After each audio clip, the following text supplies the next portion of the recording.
Bienvenidos a esta nueva entrega. Hoy vamos a bajar un poquito el ritmo, a tomar aire y a prepararnos para un viaje verdaderamente mágico. Nos vamos al Parque del Oeste, en Málaga, y lo que vamos a hacer es explorar un relato real fascinante, donde la literatura táctil y el mundo natural chocan de una forma preciosa. Imaginemos por un momento que la imaginación y la realidad se dan la mano en un parque público. Venga, vamos a adentrarnos en esta historia y a descubrir qué hace que este recorrido sea tan especial. Pero bueno, antes de nada, ¿cómo cobran vida los cuentos en braille? Para entender todo esto tenemos que conocer a nuestros protagonistas, 4 personas con discapacidad visual. Tenemos a 2 peques, Marcos y Pamela, y a 2 adultos, Antonio y Felicia. Juntos salen de su zona de confort y se aventuran en el parque. Fijaos, para los niños, los animales salvajes y la naturaleza casi que solo han existido en su imaginación. Conocen el mundo a través de los libros en relieve, tocando las historias con los dedos. Pero claro, al entrar en el parque, el objetivo es descubrir a estas criaturas en su hábitat natural.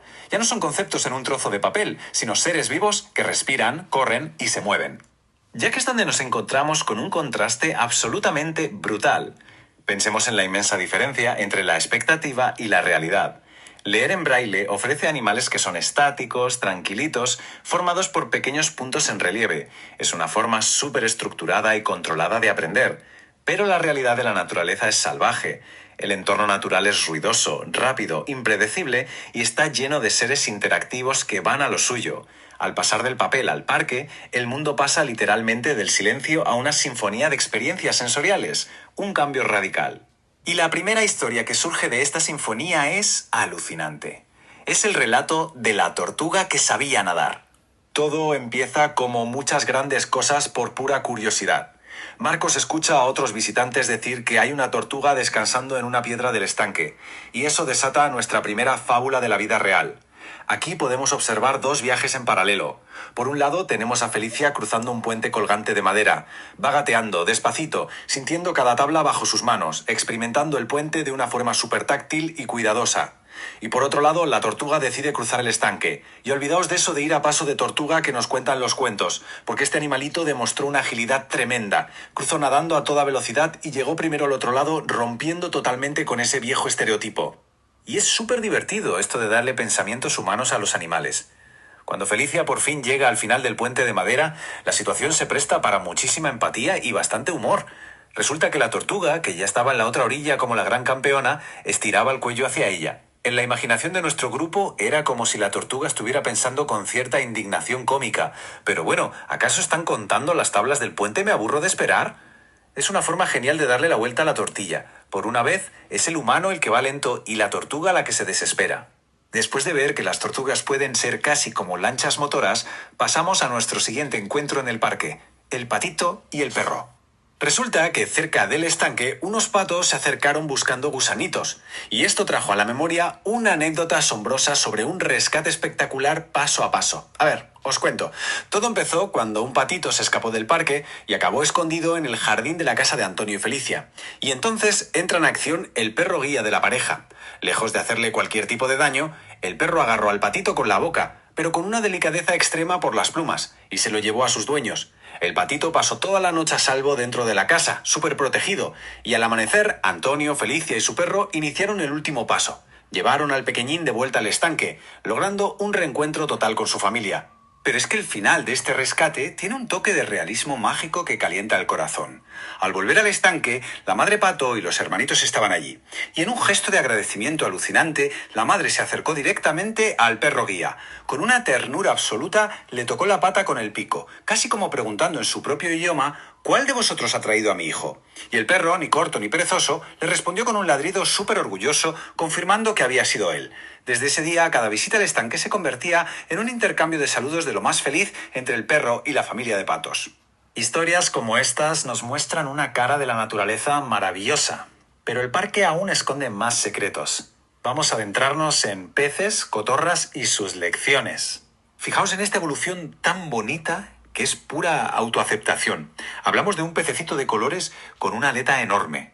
El primer día, estando en una pecera pequeñita, el pez veía su reflejo en el cristal, se ponía a la defensiva y casi que quería pelear consigo mismo. Pero para el segundo día la cosa cambia. Se acerca, le gusta la imagen que ve y termina dándole un pequeño besito al cristal. Se acaba gustando.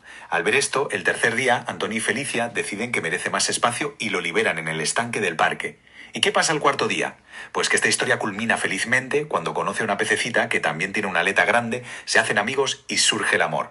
De pelearse con el espejo en una pequeña pecera a encontrar su sitio en el mundo. Claro, mientras los peces dominaban el agua, en las copas de los árboles pasaba otra cosa totalmente distinta. Y aquí entramos de lleno en el mundo auditivo. Para nuestro grupo, el descubrimiento de que había cotorras argentinas en el parque no dependió de ver sus plumas verdes, que va. Fue gracias a escuchar sus chillidos fuertes e inconfundibles desde lo alto de las ramas. Aún más increíble fue escuchar con una claridad pasmosa el sonido sutil de los cascarones de huevo cayendo y rompiéndose contra el suelo. Esos pequeños sonidos pintaban un cuadro súper detallado de la vida que estaba naciendo allá arriba en los nidos. Y lo que esos cascarones rotos revelaron fue una lección de supervivencia bestial. Aquí encontramos el instinto maternal en estado puro. Resulta que la cotorra madre estaba pasando muchísima hambre, tanta que se vio obligada a comerse algunos de sus propios huevos. Es durísimo, pero una vez que sació esa necesidad extrema, su instinto de madre fue más fuerte que cualquier otra cosa y dejó a salvo los huevos que quedaban. Cuando las cotorritas nacieron, la madre las alimentaba pico a pico, las besaba con ternura y las cuidaba muchísimo, hasta que por fin les enseñó a volar por el parque. Y toda esta historia, toda esta lucha, fue percibida única y exclusivamente a través de los sonidos del bosque. Es asombroso cuánto podemos llegar a descubrir si simplemente prestamos atención. Lo que nos lleva al corazón de esta experiencia, sentir la naturaleza sin verla. Al final de la visita nos queda una reflexión que es oro puro sobre nuestra conexión con el entorno. Las mariposas revoloteando, las flores de colores brillantes o los pájaros cantores, todos estos elementos pueden ser invisibles a los ojos de personas como Antonio, Felicia, Marcos y Pamela. Pero ojo, que no las vean no significa que pasen desapercibidas. Las sienten profundamente. Se perciben al rozar una hoja con las manos, se notan en la suave brisa y se escuchan perfectamente cuando un pájaro canta o una hoja cae. Es la prueba definitiva de que la belleza y la vitalidad de la naturaleza no necesitan de la vista para ser comprendidas y amadas a un nivel muy, muy íntimo. Y como todo buen cuento tradicional en braille, estos animales de carne y hueso también nos dejan sus enseñanzas. Antonio resumió la experiencia sacando 4 moralejas preciosas de la vida real. Primero, hay que saber adaptarse a lo inesperado, igual que Felicia aprendió que las tortugas pueden ser nadadoras rapidísimas. Segundo, la necesidad de querernos a nosotros mismos, de abrazar nuestro reflejo como hizo el pececito de colores. Tercero, recordar que el amor y el instinto materno pueden triunfar sobre las peores dificultades como nos enseñó la cotorra. Y cuarto, la responsabilidad de hacer lo correcto y devolver siempre lo que se pierde a su hogar, exactamente igual que hicieron con aquel pequeño patito. Estas lecciones transforman un simple paseo por el parque en una verdadera clase magistral. Y para ir cerrando este análisis, nos queda flotando una pregunta de esas que invitan a pensar. ¿Cómo podría nuestra sociedad apreciar mejor el mundo que nos rodea si, en general, nos concentráramos más en sentir y escuchar, prestando verdadera atención, en lugar de conformarnos únicamente con mirar?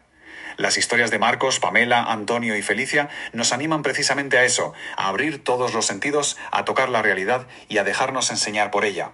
Es una invitación maravillosa a experimentar nuestro mundo con muchísima más profundidad. Muchas gracias por acompañarnos y hasta el próximo análisis. Servicios en grabación del